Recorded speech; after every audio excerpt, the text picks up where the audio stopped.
Ionuțule, când ai copii în casă, cadoul tău este mai întâi direcționat către copii. Întreba Sofia dacă e pentru ea.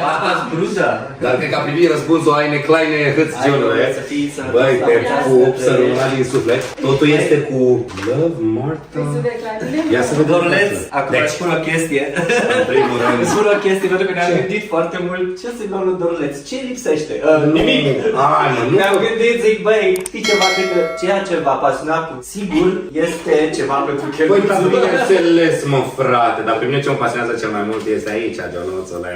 Vai, Alex. Ales Gute zum Geburtstag înseamnă am înțeles. Hai mă că vă citesc, dacă îți mulțumim că existi și că ne putem bucura de tine. La mulți ani, Paola, Ciprian, Sofia și Basti. Ok, deci el va fi Basti de la Sebastian. Da. Bă, cât de tare sună Basti. Și hai să vedem ce mai avem, Ionuțule, aici pentru cheluțucul nostru. Vezi mă, fiecare cu copiii lui.